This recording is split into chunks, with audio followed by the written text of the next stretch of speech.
I'm Cassie Lubarquillo for Legal Talk. Tune in for next month's episode of CSU in Focus. So it's possible, Diane, that our teachers can be filed legal cases against them. But I believe that this circumstance would seldom happen in our university because I believe in our teachers. They are truly the people who will shape our future. That's right, Michael. Aside from my parents, I really get inspiration from our teachers. They are really noble in every way. I believe they are professional enough to handle their students. They will never create anything that can hurt their second children. Anyway, have you heard of the 8 Millennium Development Goals of the United Nations, Michael? Of course, Diane, I just attended an international conference about that sometime in April this year at Makati Palace Hotel. And that was a very productive and a fruitful activity because I get to know the concerted efforts of the member countries of the United Nations in ending poverty by year 2015. Wow! I heard our very own Vice President for Academic Affairs, Father Ranillo Aquino, was one of the speakers. That's cool. Can you tell me more about this, Michael? Sure, Diane. My pleasure. Well, I'll just give you a brief summary of it. The 8 MDGs are time-bound goals that should be achieved by developing countries in order for them to be developed. And these are: first, to eradicate extreme poverty; second, achieve universal primary education; third, promote gender equality and women empowerment; fourth, reduce child mortality; fifth, improve maternal health; sixth, combat HIV or AIDS, malaria, and other diseases; seventh, ensure environmental sustainability; and eighth, a global partnership for development. Wow! That would be tough, Michael.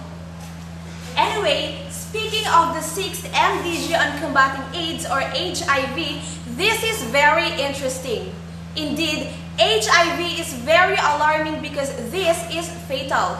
It's rapidly affecting millions and millions of people all over the world. Most of them are the youth, so our audience should not ignore this. Let's all be enlightened with what HIV is and how we can prevent this. Let's all watch this.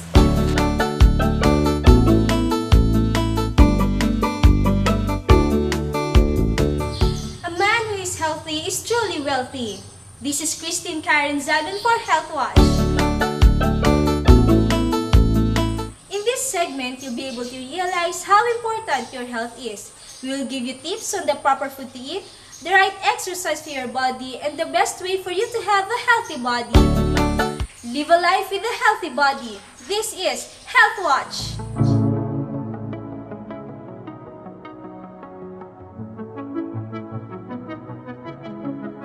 Nowadays, there are a lot of diseases that truly threaten the public.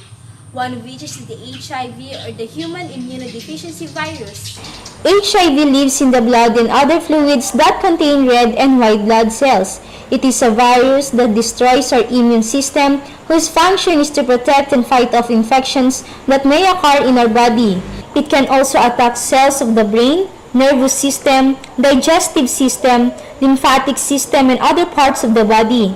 HIV can be acquired through careless sexual intercourse, sharing drug injection equipment like needles, or accidentally being pricked by needles or any sharp object contaminated with infected blood.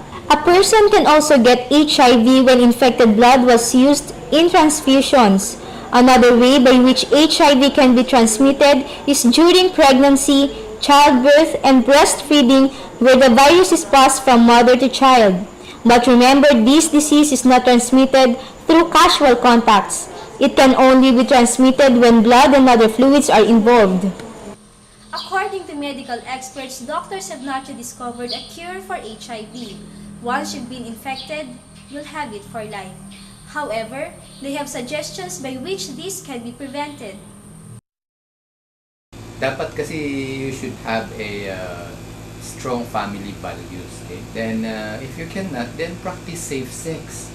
And thirdly, you should avoid, if possible, receiving blood from blood donors who are of questionable behavior. HIV or AIDS is clearly a universal disaster and has very awesome implications for individuals, families, communities, and workplaces. You just have heard the do's and don'ts to prevent HIV. Practice them and share it to your friends and families. Let's all together fight HIV. Let's all be healthy. This is Christine Karen Zalun saying, live a life with a healthy body. This is Health Watch. Whoa, that's scary, Diane. Anyhow, still speaking of the MDGs, I'm also interested with the 7th MDG to ensure environmental sustainability. I feel the same way as you do, Michael, because I believe our environment has really something to do with our climate. You see, at the very early hours of the day, we can feel the burning and scorching heat of the sun. True, so very true. Because if you notice, today it will be very hot, tomorrow it will be cold, the day after tomorrow it will be very hot again, and still, the day after that day, it will be very cold yet again. I sense the climate is not in its normal condition. That's right, Michael, and to further explain more about this, let's all watch our segment Envicom.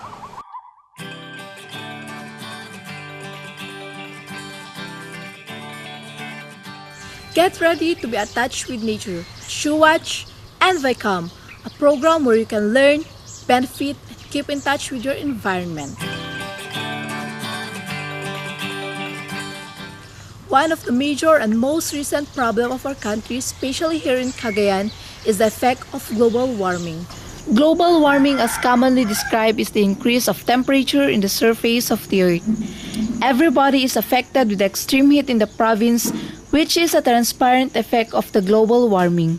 According to the Director of Research Sector of the Department of Environment and Natural Resources, Henry P. Patricio, global warming is caused by the simple things we do in our environment, such as the burning of garbages, massive cutting of trees, and the use of fossil fuels, which is very rampant here in Tuguegarao because of the presence of more than 10,000 tricycles in the city.